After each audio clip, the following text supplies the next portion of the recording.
BJP की 20-22 स्टेटों में सरकार है। ये हर जगह घोषणा कर रहे हैं। ये वहां बिजली फ्री करके दिखा देना हमें, महिलाओं के लिए वहां बस फ्री करके दिखा देना हमें, मोहल्ला क्लिनिक खोल के दिखाए ना हमें। इतना आसान नहीं है। दिल्ली में किया है वही काम, पंजाब में वही काम किया है। दो जगह हमारी सरकार है, दोनों जगह महिलाओं के लिए बस फ्री, मोहल्ला क्लिनिक, स्कूल, कितने काम हुए हैं। कहाँ गए 2 करोड़ रोजगार हर साल के। तो ये खाली जुमले की सरकार है, कुछ नहीं होना नहीं। जो पॉलिटिकल आदमी है उसे तैयारी करने की जरूरत नहीं होती, उसे काम करना होता है। उसका काम ही उसकी तैयारी है। जाति धर्म बहुत चल लिया ये। अब लोग इससे परेशान हो चुके हैं। कब तक जाति और धर्म पे लड़ते रहेंगे। आज लोगों को काम चाहिए, रोजगार चाहिए। अपनी जो मूलभूत सुविधाएं उन्हें, पानी, सीवर, रोड, स्कूल, मोहल्ला क्लिनिक, बसें, आज लोगों को काम चाहिए। जो भी कैंडिडेट किसी भी पार्टी का अगर चुनाव लड़ रहा है तो टक्कर देने के लिए लगता है, अपना पूरा दमखम लगाता है, कोई भी हो जाए। और इससे कोई फर्क नहीं पड़ता कि कौन कैंडिडेट आएगा। अब की बार दिल्ली में लोग काम के ऊपर वोट देंगे। जिन लोगों ने काम किया उनको वोट देंगे, जिन्होंने काम नहीं किया उन्हें वोट देंगे नहीं। देखिए, दिल्ली सरकार का काम है राशन बांटने का। केंद्र सरकार ही यूनिट बढ़ाती है जिससे नए नाम ऐड होंगे। बहुत सी ऐसी जनता है जो अपने विधायक का नाम तक नहीं जानती है। ये तो मैं कहूंगा बदकिस्मती है मेरी या उनकी। सटीक खबरों का सीधा असर। आप देख रहे हैं एनसीआर समाचार, खबर भी असर भी। नमस्कार, मैं नमिता चौहान और आप देख रहे हैं एनसीआर समाचार। इस वक्त हमारे साथ मौजूद है तुगलकाबाद विधानसभा से यहाँ के विधायक सहीराम पहलवान। हाल ही में इन्होंने सांसदीय के चुनाव में भी अपनी दावेदारी दिखाई थी और काफी अच्छे तरीके से वो चुनाव भी लड़ा था। फिलहाल हम बात कर लेते हैं आने वाले विधानसभा चुनाव की, क्योंकि अब दिल्ली के विधानसभा चुनाव काफी नजदीक आ चुके हैं और ऐसे में जो विपक्षी पार्टियां हैं वो अपना दावा ठोक रही है कि इस बार चाहे जो हो जाए वो जीत हासिल करके रहेगी। पिछले विधानसभा चुनाव की बात करें तो पिछले विधानसभा चुनाव में आम आदमी पार्टी ने पूर्ण बहुमत से जीत हासिल की थी, जिसके बाद दिल्ली में हर जगह आम आदमी पार्टी के विधायक का दबदबा बना रहा। पिछले 5 सालों में काफी अच्छे तरीके से काम भी हुआ, काफी अच्छे तरीके से दिल्ली का विकास भी हुआ। आने वाले चुनाव को लेकर के हम सीधा जुड़ते हैं और सवाल सबसे पहला मेरा यही रहेगा कि आने वाले विधानसभा चुनाव में इस बार क्या-क्या चुनौतियां आपके लिए रहने वाली हैं, क्योंकि इस बार कांग्रेस भी जाग चुकी है और भाजपा भी टक्कर देने के लिए पूरी तरीके से तैयार है। देखिए, कोई भी पार्टी है, कोई भी कैंडिडेट है, वो टक्कर देने के लिए मैदान में आएगा, चाहे बीजेपी हो, कांग्रेस हो, आम आदमी पार्टी हो। लेकिन मैं समझता हूँ कि अब की बार दिल्ली में लोग काम के ऊपर वोट देंगे। जिन लोगों ने काम किया उनको वोट देंगे, जिन्होंने काम नहीं किया उन्हें वोट देंगे नहीं। ये किसी भी पार्टी का रहा हो। देखिए, आम आदमी पार्टी माननीय अरविंद केजरीवाल जी के नेतृत्व में जो काम किए हैं उसके दम पे जनता के बीच में जाएगी और वोट मांगेगी। पिछले विधानसभा चुनाव में केवल 3 सीटें रह गई थी। इस बार क्या लगता है 70 की 70 आएंगी या इस बार भी कुछ रह जाएंगी? देखिए, सत्ता तो नहीं आती, ये तो पॉलिटिकल मैटर है, कहने की बातें होती हैं। हाँ, लेकिन पहले से बेहतर होगा। पहले से बेहतर होगा। अभी देखिए, जो आपके विपक्षी हैं उस तरफ से भाजपा से ऐसा सुनने में आ रहा है, खबरें जो सामने आ रही है कि रमेश विधूरी या फिर ओम प्रकाश विधूरी को टिकट मिल सकती है। क्या लग रहा है कि वो मैदान में पूरी तरीके से आपको टक्कर दे पाएंगे, आम आदमी पार्टी को टक्कर दे पाएंगे? नहीं, मैंने अभी बताया ना, जो भी कैंडिडेट किसी भी पार्टी का अगर चुनाव लड़ रहा है तो टक्कर देने के लिए लगता है, अपना पूरा दमखम लगाता है, कोई भी हो जाए। और इससे कोई फर्क नहीं पड़ता कि कौन कैंडिडेट आएगा। तो हम ये मान लें कि आम आदमी पार्टी की तरफ से इतना काम हुआ है कि वो भले ही आ जाए पर हो नहीं पाएगा कुछ भी। नहीं नहीं, देखिए, आज के समय में लोगों को काम चाहिए। जाति धर्म बहुत चल लिया ये। अब लोग इससे परेशान हो चुके हैं। कब तक जाति और धर्म पे लड़ते रहेंगे। आज लोगों को काम चाहिए, रोजगार चाहिए। अपनी जो मूलभूत सुविधाएं उन्हें, पानी, सीवर, रोड, स्कूल, मोहल्ला क्लिनिक, बसें, आज लोगों को काम चाहिए। जो पिछले 10 साल में अरविंद केजरीवाल के नेतृत्व में आम आदमी पार्टी ने बेहतर किया है। आपने काम की बात की है तो आपके काम की बात कर लेते हैं। 5 साल पूरे होने वाले हैं। कौन सा ऐसा काम है जो आपने वादा किया था और अब तक हो नहीं पाया या प्रोग्रेस में चल रहा है अभी तक? नहीं, मैं नहीं समझता ऐसा कोई काम रहा हो जो हमने वादा किया है या सरकार ने वादा किया है कोई रह गया। थोड़ा पानी की अभी थोड़ी किल्लत है, तो पिछले 1 साल से जो फाइनेंस सेक्रेटरी है वो पैसा रिलीज नहीं कर रहा, उसमें थोड़ी दिक्कत आई है। बाकी ऐसा कोई काम नहीं है। अब आप देखें 5 साल में 7 हायर सेकेंडरी स्कूल को 3-3 मंजिल बनाना, 8 मोहल्ला क्लिनिक खोलना, मैं कह रहा हूँ कि बहुत बड़ी चीज है ये। आप अंदाजा लगाइए, बिजली गरीब आदमी को 200 यूनिट बिजली फ्री मिल रही है। ये मैं तो कहता हूँ बीजेपी की 20-22 स्टेटों में सरकार है, ये हर जगह घोषणा कर रहे हैं। ये वहां बिजली फ्री करके दिखा देना हमें, महिलाओं के लिए वहां बस फ्री करके दिखा देना हमें, मोहल्ला क्लिनिक खोल के दिखाए ना हमें। इतना आसान नहीं है। दिल्ली में किया है वही काम, पंजाब में वही काम किया है। 2 जगह हमारी सरकार है, दोनों जगह महिलाओं के लिए बस फ्री, मोहल्ला क्लिनिक, स्कूल, कितने काम हुए हैं वो एक स्टेट में करके दिखाते हैं हमें। 22 स्टेटों में उनकी सरकार है, 22 राज्यों में। एक प्रैक्टिकल के तौर पे एक जगह तो करके दिखाते हैं हमें बिजली फ्री, कहीं तो करें।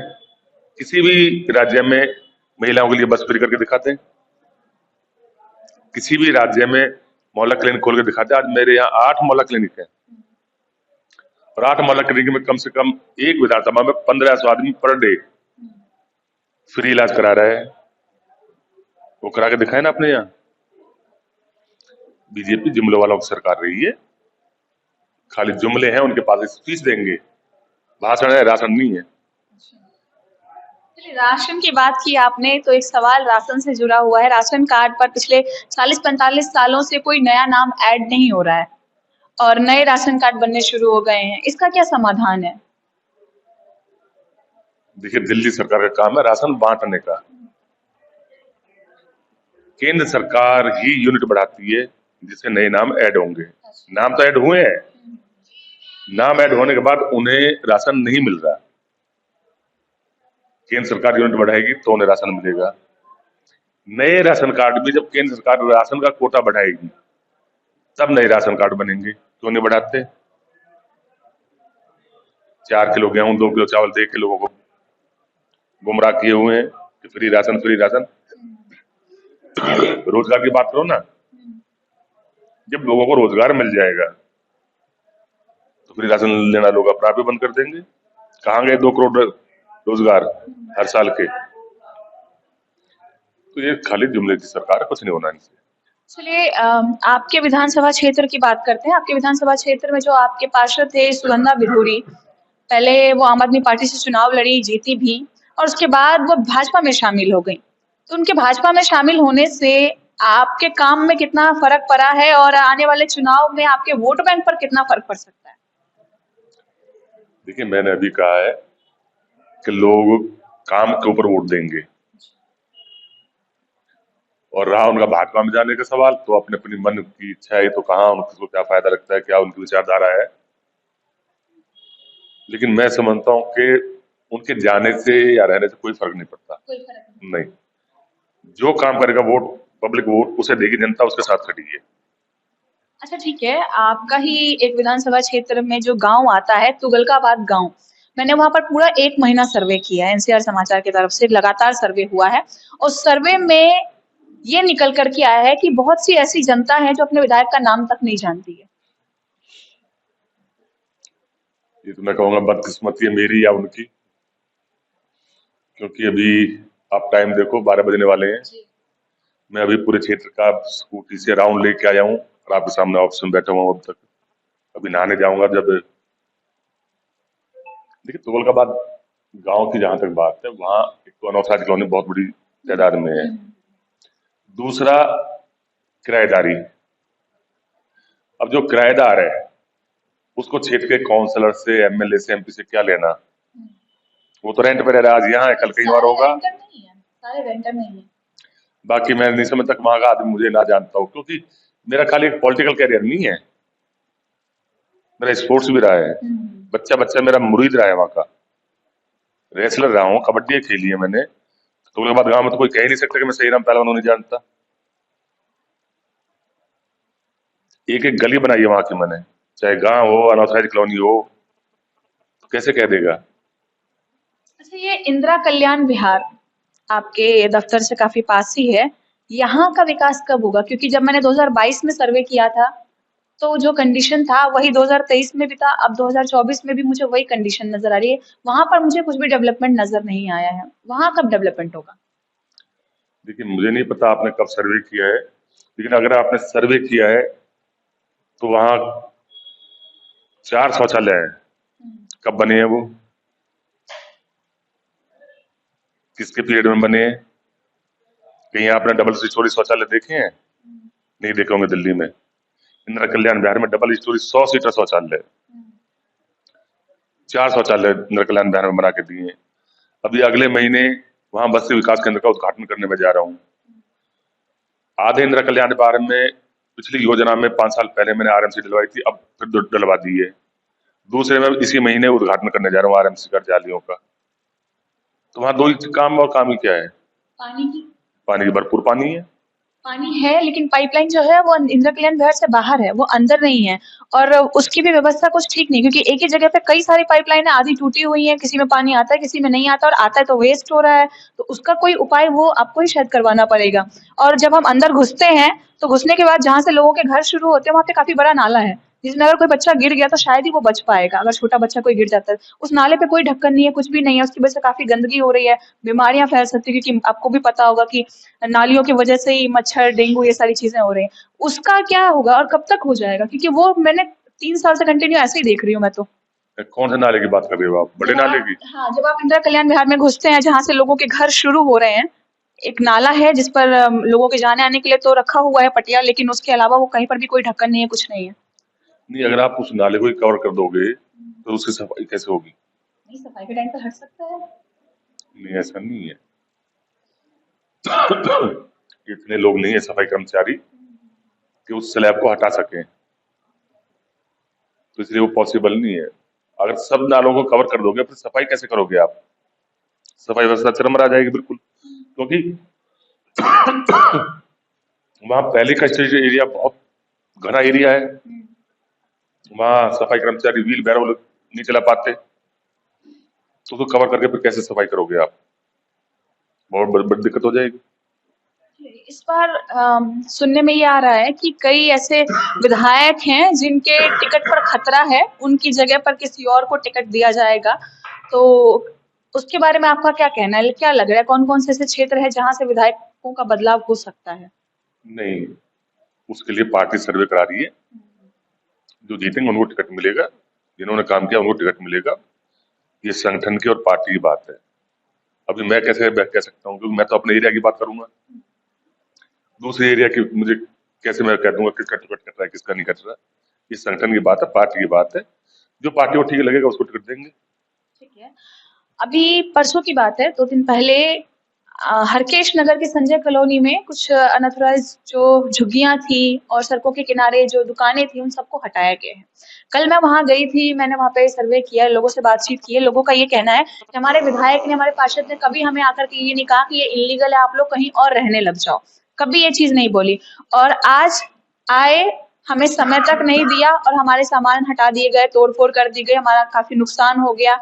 लोग सड़कों पर बैठे हुए थे सामान ले ले करके। उनके लिए क्या कहना है? अगर वो अनऑथराइज है तो उनको कोई जगह दी जाए, या उन्हें साफ बोला जाए कि आप गलत जगह पे रह रहे हैं, आप कहीं और रहें, किराए पे रहें, कहीं भी रहें, लेकिन यहाँ नहीं रह सकते। उन्हें ऐसा कुछ बोला नहीं गया, उनका आरोप है, और सीधे आकर के उनके सामान से तोड़फोड़ की गई, बुलडोजर वहां पर लेकर आए थे, कमेटी वाले आए, सब उठा करके ले गए। जनता काफी परेशान है, आक्रोश में है। अभी आप ही ने कहा है कि वो सड़कों पे बैठे हुए हैं, सड़क पे तो इंक्रोचमेंट ही होगा ना।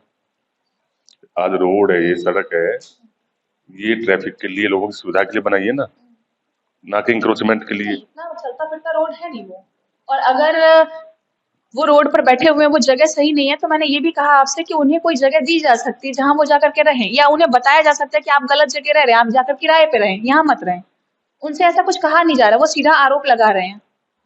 नहीं, अगर वो आरोप लगा रहे हैं तो गलत लगा रहे हैं। ये हर महीने का काम है। एमसीडी हर महीने इंक्रोचमेंट पे रिमूव करती है, ऐसा नहीं है। अब आप रोड पे बैठोगे तो एमसीडी तो हटाएगी ना, आप कहाँ से चलोगे। और ये ओखला इंडस्ट्री एरिया है, इसमें ऐसा नहीं है कि कोई रोड खाली है या कोई चल ज्यादा ट्रैफिक है। इंडस्ट्री एरिया में बाहर से भी लोग आते हैं, ट्रैफिक भी पूरी है, तो इंक्रोचमेंट तो हटानी पड़ेगी आपको। उनके पास सारे प्रूफ हैं, उनके लाइसेंस है, उनके जो दुकानें हैं उनके लाइसेंस है, पहचान पत्र है, आधार कार्ड है, उसी जगह का जहां पर वो रह रहे हैं, सारे प्रूफ दिखाए उन्होंने। आपको प्रूफ दिखाएंगे, गलत दिखाएंगे। जो वो लोग वहां से जिनको हटाया है, उनकी वहीं पे जो है अंदर झुग्गियां हैं ऑलरेडी। वो वहां ना रह करके बाहर रह रहे हैं। बाहर रह रहे हैं, अंदर झुग्गी है ऑलरेडी सबकी, ऐसा नहीं है। और नंबर 2, लाइसेंस किसी के पास है ही नहीं यहाँ, पूरे ओखला में किसी को लाइसेंस नहीं मिला, उनको कहाँ से दे दिया। 27 साल से तो मैं बैठा हूँ सीट पे, मेरी जानकारी में एक भी लाइसेंस नहीं धारी नहीं है ओखला में, तो उनके पास लाइसेंस कहाँ से आ जाएगा। नहीं, पॉसिबल ही नहीं है। मैंने बताया ना 27 साल से तो मैं बैठा हूँ, 14 साल में सीट पे रहा हूँ निगम में, एक भी तयबाजारी नहीं दी गई। वार्ड वार्डिंग कमेटी बनी हुई है, एक भी तयबाजारी नहीं दी गई अब तक। और जो प्रूफ दिखा रहे हैं ना, ऑलरेडी उनकी झुग्गियां हैं, ऐसा नहीं उनकी झुग्गी नहीं है। उनके आधार कार्ड भी है, राशन कार्ड भी है, पहचान पत्र भी है, वोटर लिस्ट में नाम भी है, उनकी सबकी झुग्गियां हैं ऑलरेडी। अब जिसकी झुग्गी है उसको आप अधिकार दोगे कि आप रोड पे बैठो जाके, कहो तो मैं आपको विद प्रूफ दे दूंगा कि उनकी झुग्गियां हैं ऑलरेडी। मैं उन सबको बचपन से जानता हूँ, आज से नहीं 30 साल से जानता हूँ उनको। और वो मैं कहूँ ऑन रिकॉर्ड वो सपोर्टर भी मेरे ही हैं, 27 साल से वोट भी मुझे डालते हैं वो। लेकिन वो ये कह रहे हैं कि उन्हें रेंट पर जाने के लिए कहा जाए, रेंट पर जाके एमएलए कहेगा कि आप जाके किराए पर रहो। ये एमएलए का काम है कि जाकर लोगों से कहे जो फुटपाथ पे बैठा है कि भाई आप जाके किराए पे कमरा लेकर रहो। एमएलए तो नहीं कहेगा, ना कोई काउंसलर कहेगा, ना कोई एमपी कहेगा। ये तो आपका वो है, मन है, आप रोड पे बैठे हो तो एमसीडी तो हटाएगी। और मैं फिर दोहरा रहा हूँ, उन सबके पास झुग्गियां हैं। चलिए, आने वाले चुनाव को लेकर के आपकी क्या तैयारी है वो बता दीजिए आप मुझे एक बार और जनता को भी। देखिए, जो पॉलिटिकल आदमी है उसे तैयारी करने की जरूरत नहीं होती, अच्छा। उसे काम करना होता है, उसका काम ही उसकी तैयारी है। अगर आप जनता के बीच में जाओगे, जनता से मिलोगे, उनके सुख दुख में शामिल होगे, उनके विकास की बात करोगे, तो आपको तैयारी की जरूरत नहीं है। अगर आप एसी में बैठ के चुनाव की तैयारी करोगे तो आपको तैयारी करनी पड़ेगी।